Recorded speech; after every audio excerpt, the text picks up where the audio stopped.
Beta, today's topic is valence bond theory. Now, what does it tell? Valence bond theory is based on overlapping of atomic orbitals.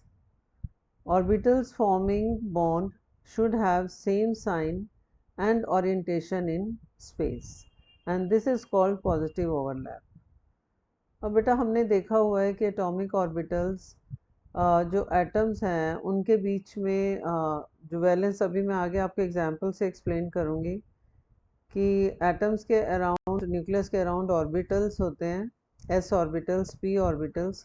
तो this valence bond theory says कि वो S orbital of same energies atoms में अगर उनमें unpaired electrons हैं valence shell में, तो S orbitals combine करते हैं या पी ऑर्बिटल्स कंबाइन करते हैं, और किस तरीके से कंबाइन करते हैं वो भी है इसके आगे अभी एक्सप्लेन करेंगे. तो ये सारा उस ऑर्बिटल बेस्ड थ्योरी पर एक्सप्लेन किया गया है कि how molecules are formed or compounds are formed, and this is all about valence bond theory. लेकिन इस वैलेंस बॉन्ड थ्योरी ने बेटा ये क्या है कि इसके बेसिस पे जो मॉलिक्यूल्स या कंपाउंड्स जो बनते थे उनके जो डायरेक्शंस थी वो ये उसकी अकाउंटेबिलिटी वैलेंस बॉन्ड थ्योरी से नहीं हो पाई थी, क्योंकि इसके अकॉर्डिंग एंगल डिफरेंट बनता है, whereas in actual in those molecules it was found that angle was different between the atoms after bond formation. तो इसीलिए ये वीबी थ्योरी भी उसको एक्सप्लेन नहीं कर पाई. केमिकल्स का फॉर्मूले जो बने, मॉलिकुलर फॉर्मूले जो बने, तो नेक्स्ट फर्दर थ्योरी एक्सप्लेन की गई came into effect, and that was hybridization. तो बट इसमें इस वीडियो में आपको मैं यही बताऊंगी कि वैलेंस बॉन्ड थ्योरी किस तरीके से इसने एक्सप्लेन किया गया है सारा कुछ इस चीज़ में. देखो इसमें है types of overlapping and nature of covalent bonds.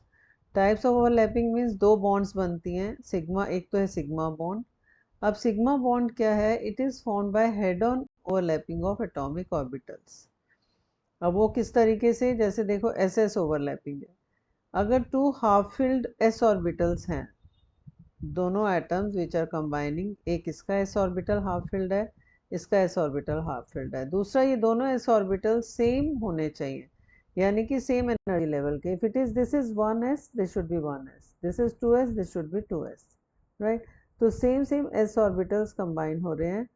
And इसमें क्या है, एस एस ओवरलैपिंग आपस में जो न्यूक्लियर एक्सिस के ऊपर, न्यूक्लियर एक्सिस में होगी overlapping, that is called SS overlapping. ठीक है, and it forms sigma bond.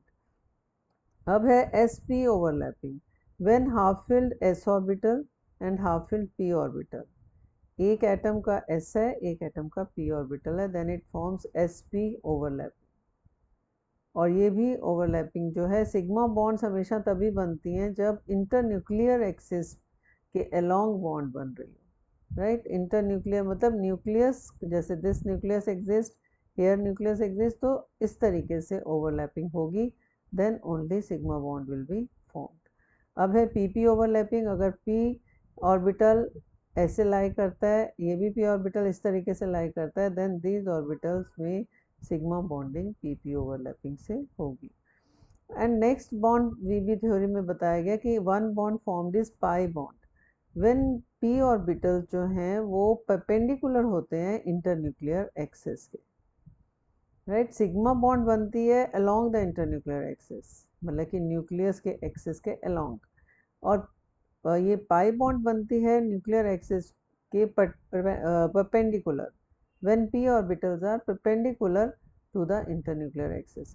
अब ये पी ऑर्बिटल्स दोनों हैं, दोनों एटम्स के, तो ये साइडवेज ओवरलैपिंग करेंगे इस तरीके से, ठीक है. साइडवेज मतलब यहाँ पे इस तरीके से ओवरलैपिंग होगी ये.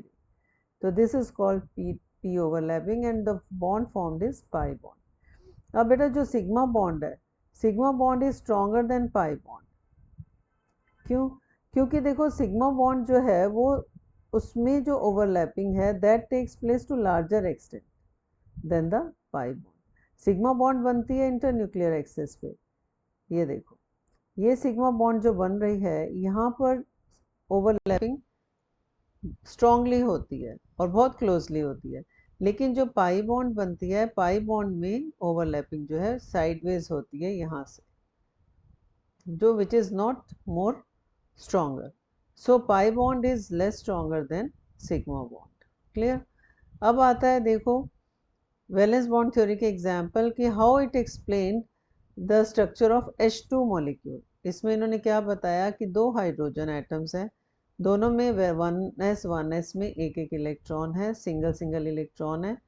तो दोनों कंबाइन जब आपस में एक दूसरे के नज़दीक आते हैं, दे अट्रैक्ट ईच अदर, दोनों के इलेक्ट्रॉन्स न्यूक्लियस एक दूसरे को अट्रैक्ट करते हैं और हाइड्रोजन हाइड्रोजन बॉन्ड बन जाती है विच इज सिग्मा बॉन्ड, और कुछ एनर्जी भी रिलीज होती है and that is called bond enthalpy. इसको एक्सप्लेन किया गया बेटा इस ग्राफ से कि when these two atoms were separate तब उसकी एनर्जी ज़्यादा थी, जैसे जैसे क्लोज आए आपस में अट्रैक्शन ज़्यादा हुआ।